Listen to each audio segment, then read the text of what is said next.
Oh, I was hoping we might run into one another again. Your timing is most fortuitous. I'm on the verge of something, but I don't quite have all the information I need. You have no idea how much I appreciate that, truly. Of course, now that I understand more about what's going on, it seems plain as day, and yet I never would have imagined it before. The tertiary trunks have also liquefied their interiors, but they're not vibrating. I thought perhaps it was some sort of defect, but it's much simpler. They're listening. I don't, not for sure. It's all a theory, certainly, but it is completely supported by the data and observation, like all good science. It's the best we have to go on right now. It means it is ready to reproduce. I believe this tree is sending vibrations out over massive distances and expecting to detect sympathetic vibrations in return. As of yet, there's been no response. I suspect that will not change, that a response is impossible, and that's very, very bad news. We're continuing to see an increase in the strength and frequency of the vibrations. I don't know how much more significant it'll become. If there's no response, the tree may vibrate itself, and some nearby portion of the city, to destruction. Now, as of yet, there has been no response, and clearly none of the nearby individuals are a correct match. While it can't be ruled out that the intended recipient of these messages was cut down during the city's expansion, there is one other possibility. Over 100 years ago, the United Colonies and the Freestar Collective emerged from the Narian War. As a gesture of peace and goodwill, a near-literal olive branch, one of the trees from New Atlantis, was offered to the leaders of Aquila City.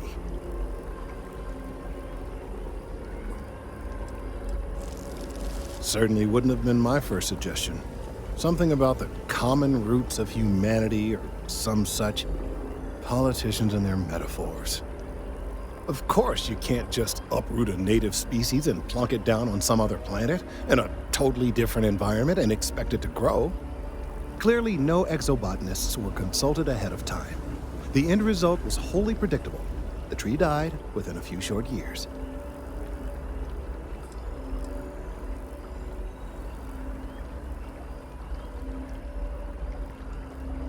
Clever, but no, not necessarily. The tree died, yes, but branches were kept. At least one still exists in the museum there in the city. If I had that branch, I could get DNA samples, and then using various data I've gathered, I could attempt to simulate a response. We could then broadcast that response and hopefully calm down our friend here. But as I say, I need that branch. I knew you would understand. The museum in Aquila City is under the supervision of one Miss Kassler, I'm told. I don't know anything about her, but hopefully she'll be willing to listen to reason and assist our cause. All right, off you go. We don't have any time to waste.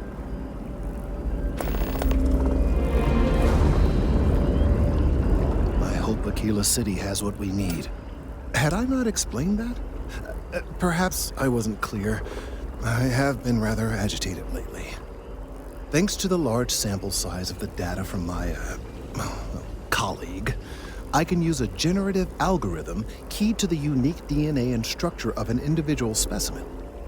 I can run simulations to attempt to replicate the physical characteristics of this other tree, and from that, derive an approximated audio profile of the tree's vibrations. Hopefully, our friend here will sense those vibrations, assume there is a suitable mate out there, and, well, calm down, I suppose.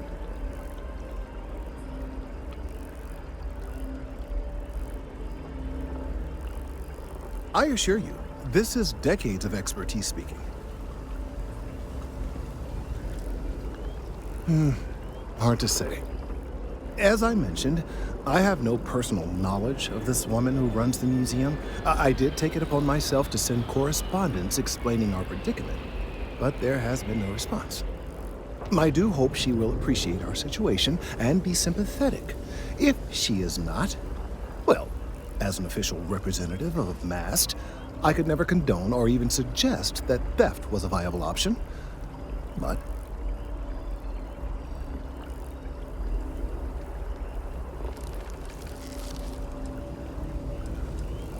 nor would I expect you to.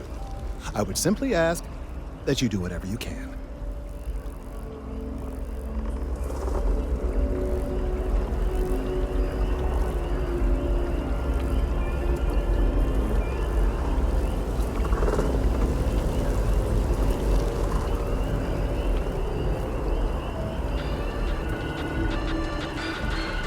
In other news, Maroon Summit is decided.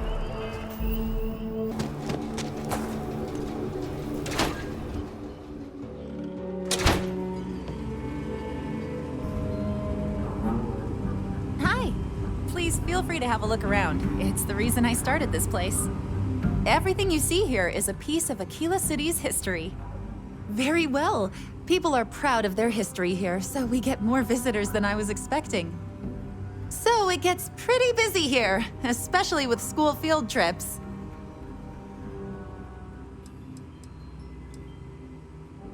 Most people know Solomon Coe as the founder of Aquila City and the father of the Freestar Collective.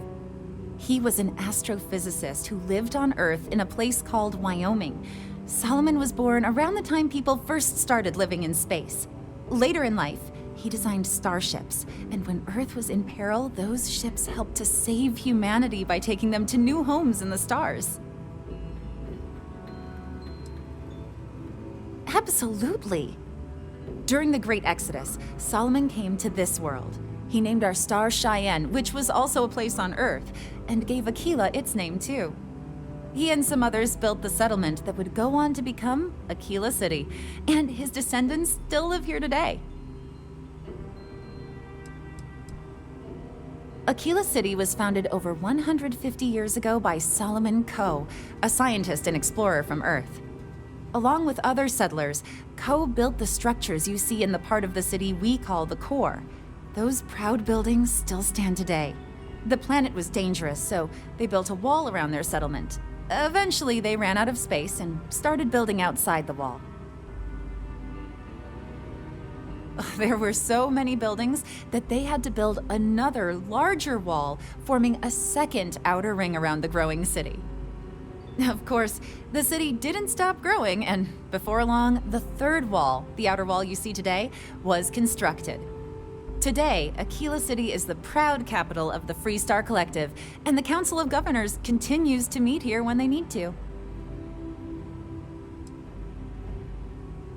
There are some things I would kill to have. I mean, wait, not literally. But I would pay a lot for. You see, the Coe family lost a treasure trove of old historic documents ages ago. And those documents would be priceless to have here.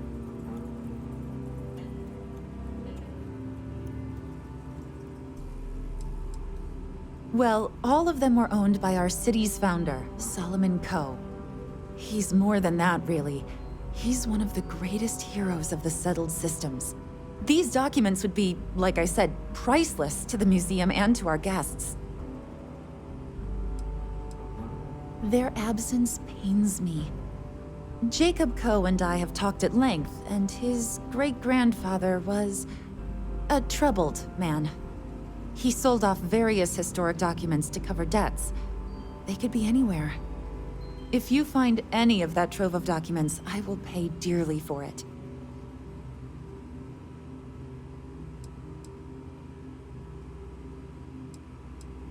Thank you.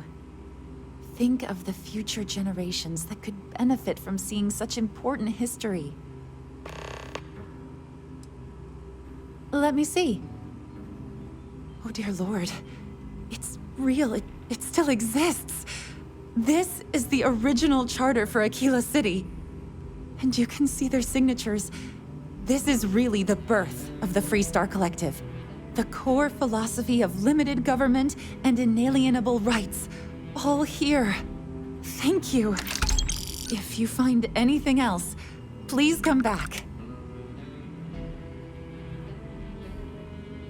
That is not something I expected to hear today. I assume you're somehow associated with the United Colonies? I've received some odd messages of late. Several that bordered on being incomprehensible. Honestly, I thought it was some kind of strange prank until now. A bunch of gibberish about dire consequences and frequency modulation and genetic reconstruction. It all came across as rather unhinged. Well, I'm afraid you've wasted your time because I'm not authorized nor particularly inclined to release any of our pieces. That includes 100-year-old tree branches. Sorry, but it's staying in storage.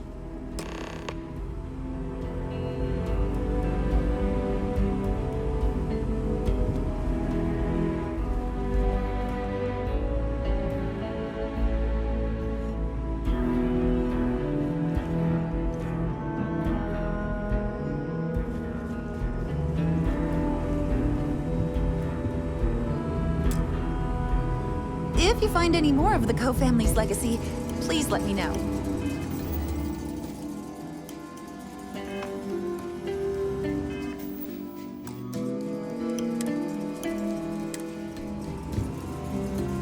I have artifacts that date all the way back to the time of Solomon Coe. I hear what you're saying, but I'm afraid it's out of the question.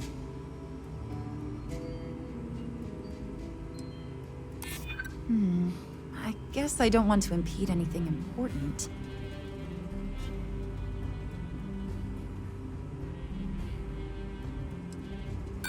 Huh. A disaster befalling New Atlantis? Hard to get upset about that. I don't know. I guess it does take up space that could be used for other items. I can't believe I'm doing this. Please return it in one piece.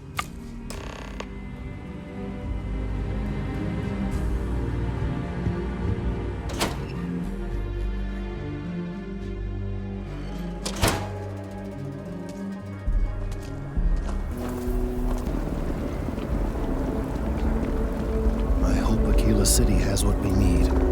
Have you paid a visit to Miss Castler in Aquila City? Yes, of course. I'll see that it is returned to her in one piece. Well, perhaps minus a few shavings. Now, I just need a moment to analyze this and synthesize an audio response to our friend here. Right, so we'll feed in a sample. Now the program will incorporate the genetic and chemical makeup of the sample, extrapolating the size and structure of the original tree. This was put together rather hastily, so complete accuracy is impossible. I'm hoping it's enough. And there it is. Our best hope for a positive solution to this mess.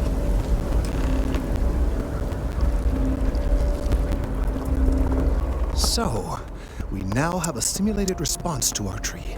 All that's left is to play it.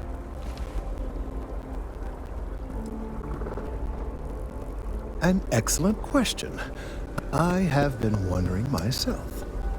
I've been forced to listen to this SSNN kiosk chatter incessantly this entire time. I think it could be put to better use. We don't have time to go through the proper channels, but if you can find a terminal and get this uploaded into their system, it might do the trick.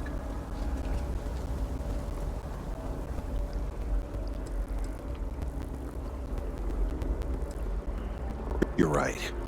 There's a chance that there could be some minor adverse side effects, but none would be life-threatening. We've only played the broadcast loud or long enough to cause any major or permanent damage to humans or other organic life.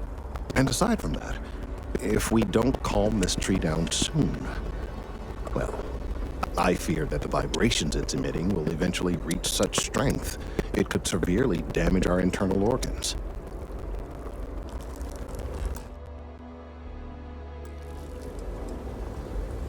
Then I fear all this hard work will be for naught. I would hate to see this tree come down, but we may be out of options. I have no doubt that you will.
We're close to the action here in New Atlantis. Administrations come and go in the big city. But SSNA?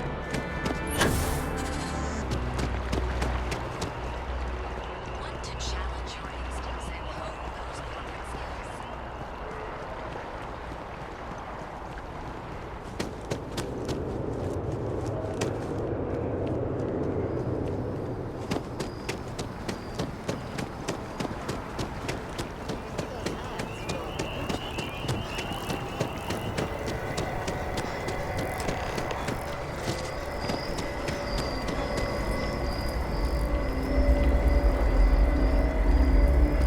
We've done it! I'm already seeing reductions in the strength of the vibrations. The tree is calming down. I can hardly believe that worked. I don't know. We've been in uncharted territory this whole time. That doesn't stop now. With the immediate crisis hopefully over, I can slow down and review everything we've learned. And certainly, I'll be keeping a much closer eye on our friend going forward. And you have saved this tree and advanced our scientific knowledge of our environment. Noble work across the board. You have my gratitude and that of every citizen in New Atlantis, though they don't know it.